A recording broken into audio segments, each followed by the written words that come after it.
Hey, what's going on, guys? Welcome to the Big Guilty Cigar Podcast. I'm with my friends Joe Smith and his cousin Tommy. You know, we're going live for just a quick second.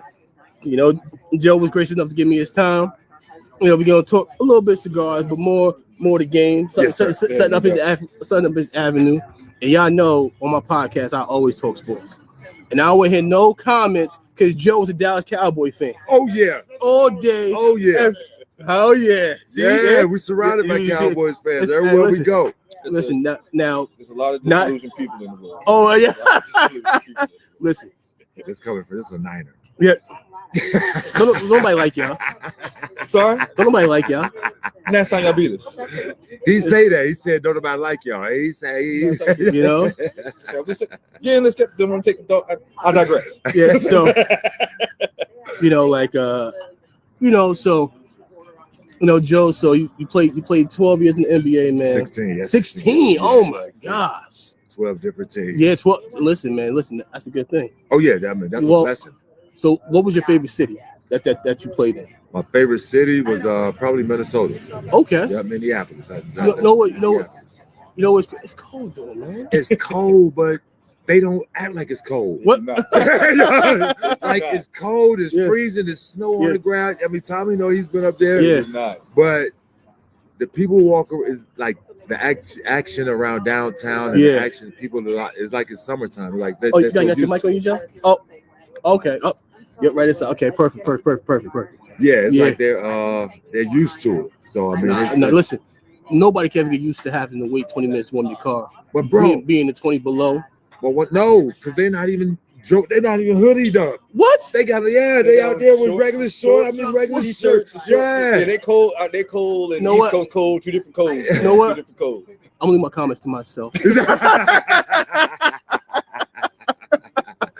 Yeah, it's a whole different thing, man. And the city, that's why I like it, because anybody's living in the snow, they ain't gonna say Minneapolis. Living in the snow, but the city is still booming when it's snow on the ground, man, and that's what makes it so fun up there. Man, like one thing I would say, man, like, because I'm from New York, so I work in Manhattan, so I'm in the city every day. Oh yeah.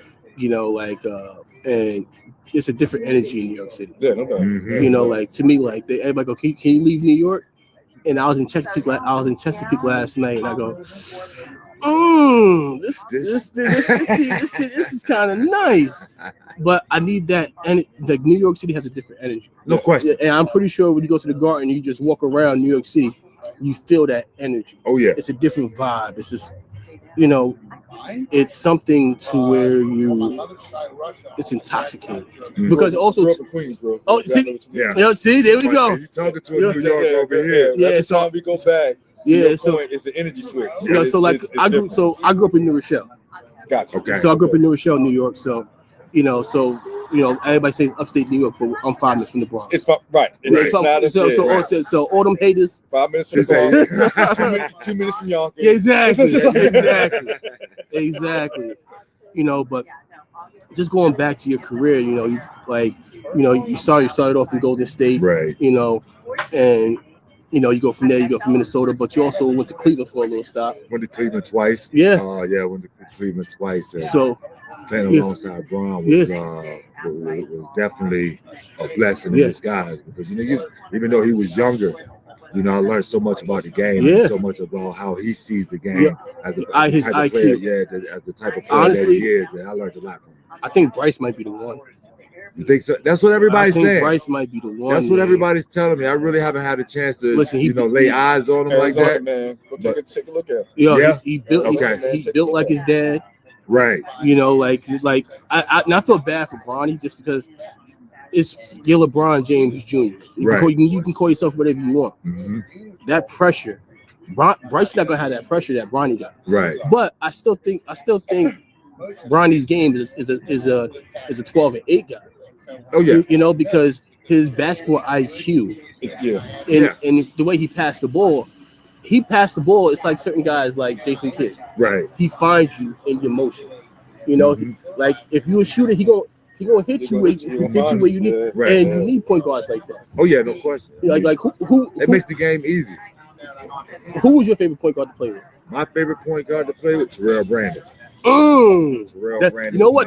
That's such a shocking name, man. Yeah, because people don't realize, man, that dude was one of the smartest point guards I played alongside of. He was one of those guys that create for the players around him, and he's one of those dudes, man, that wasn't afraid to speak up. Okay. Wasn't afraid. One of those guards that wasn't afraid. We was on the team with KG, and that's what because we was in Minnesota. Yeah, because that's when Steph got traded away. Yeah, man. Exactly. So, oh man, what? So to play alongside, he was a veteran at that time. He had been around the league 10 plus years. So I mean, I learned a lot from him. Who was your vet? My vet was Spreewell. Oh, okay. Let's when I got drafted, Spree took me under. Spree always got a special place in here, man. Took us to the finals and showed me what type of work I need to put in order to stick around that league. Yeah, man. And like I feel like today's game, these kids don't value their vets, right? Because they feel like they made it and they got it. We had a different respect for them, than they do now. But these kids are pampered, and I feel like, even I got kids, I got a son, and I go, man, and I'm hard on him, Joe. Right? I'm hard on him, right? And because he wrestles, I go, okay. You can beat the bum, you can catch a fish, right? You can always catch a fish, yep. But to beat the good kids, you gotta go here, you gotta go to another level, yep. And I tell him, and I preach to him. I go, if you want to beat these elite kids, your mindset has to change. You gotta get nasty. No question. And he's very good. Yeah. And it's funny. NBA is back on NBC. Yeah. This season. I don't know if y'all saw the little preview that they did right when it was coming on, but they sat down a lot of the new top players. Yep. And said, "Hey, what do you remember most about the NBA on NBC?" And none of them remembered anything. They laughed.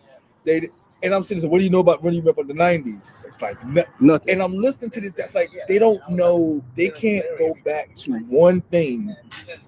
I said, with all of this social media and YouTube, they couldn't. Like, y'all are hoopers, and y'all couldn't go back to one piece of that era. Now, if you ask the guys in the 90s, hey, what do you remember about 80s or 60s? They start throwing out names and stuff like that, like water. So you guys, both of you guys' point, that taught me a lot about the generational change.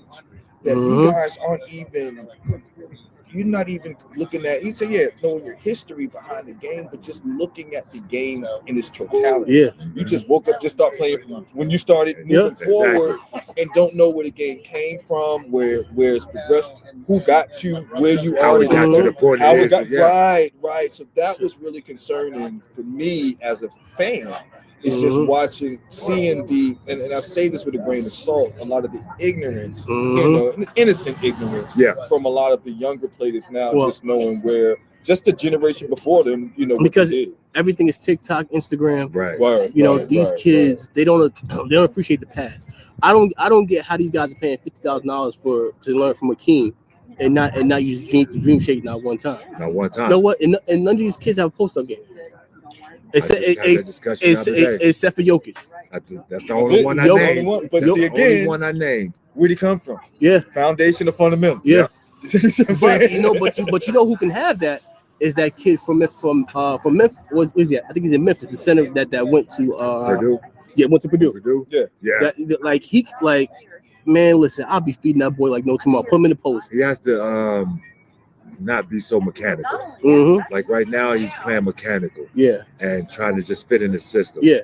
When you have that size, you can't be mechanical. Yeah. You have to find a way to be physical. Be physical and be productive. Exactly. And also, and here's the thing: these guys they're gonna foul you. They're not playing no defense. You put that body on them. Yeah. They're gonna foul you. Yeah. It's amazing how many guys. Just doing a lot of studies. It's amazing and listening to these coaches. People don't know how to backdoor screen, how to screen for your screen for your players. Don't know how to move without the basketball.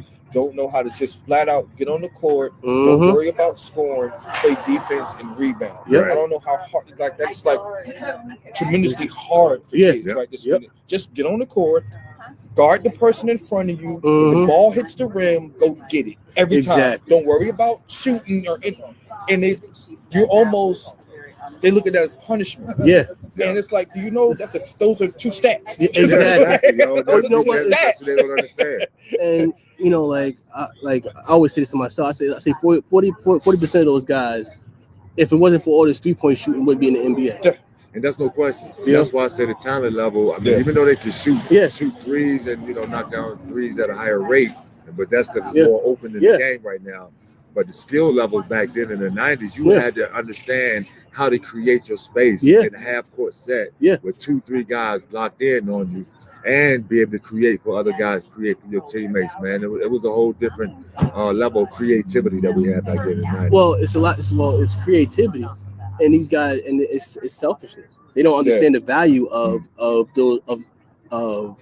setting screens because they're like, oh well, because they're not taught that. They're not taught. Yeah, I can't say it's selfishness. They're not taught it. We were taught that. You set the screen, you the one that's gonna get open. Yep. Like that was drilled into our head. Yep. Set a good screen, you will be the one to get open. So guess what we did? Yep. Set a good screen and pop for the ball. Look for the ball. So I mean, they don't teach that nowadays. So that's why it's hard to get somebody to screen for somebody. Yeah. So you do things, and because things. You know what? And I would say, like I say, AAU did more damage than help.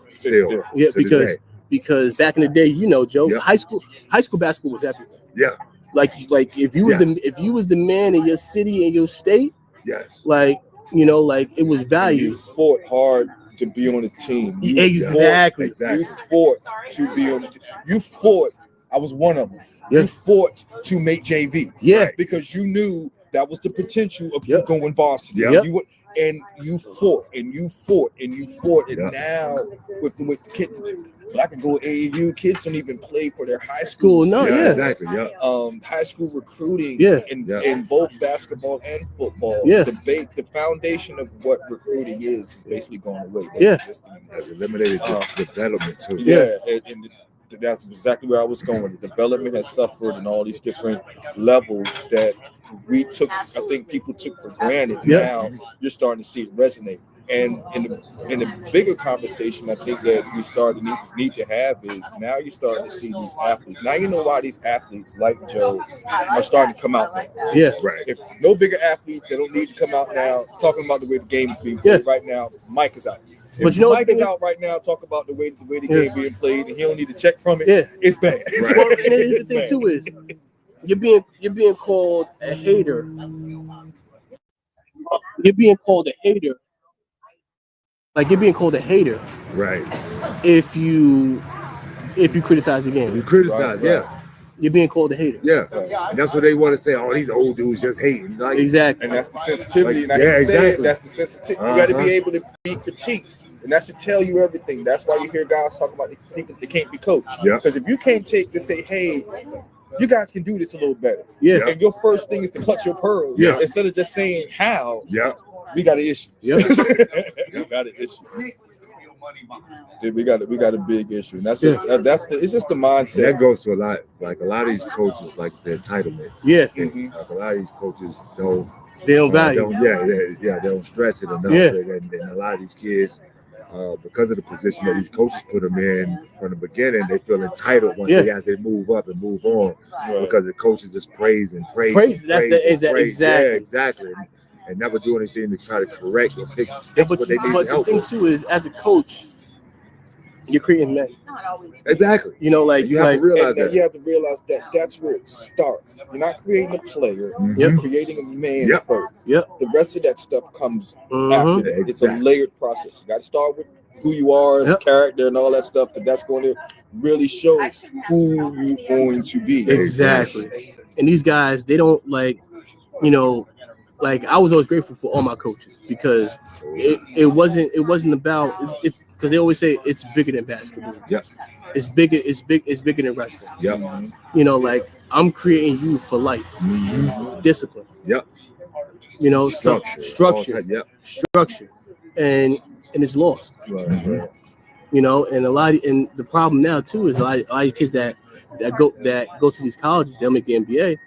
You know, because a lot of these kids they don't make it. Right. You know, the structure is gone because since 8th grade they were told that they were going to be multi-millionaires. Exactly. You know, now that they're getting it in school, college now. Yeah. They have to be mentally prepared for that. Yeah. Earlier age now. So, yep. that's another thing that another phase that they need to be prepared in as they're coming up, and that's something else that we stress about doing. Yeah, we stress about doing and talking to these kids about. Hey, y'all, speaking of work, I got to take a quick call, man. No, it's okay. It's all right, man. For a second, I got to be a businessman and take a quick call if you guys don't mind. I'm sorry about that. It's all right, man. We have 15 minutes. Joe asked for 15. Yes, sir. And I'm pretty sure we can go longer, but... No, we definitely have some more opportunities. Yeah, man. Like we got a family now. Yeah, we fit. So we gonna do this again, man. I appreciate everybody. That's going to tune into this later interview, man. Yes. You guys know the vibes already. Tell a friend to tell a friend. Joe Smith, Big Guilty. We out of here. Yes, sir. Peace. Thank you so much, Joe. Hey, man, come on, bro.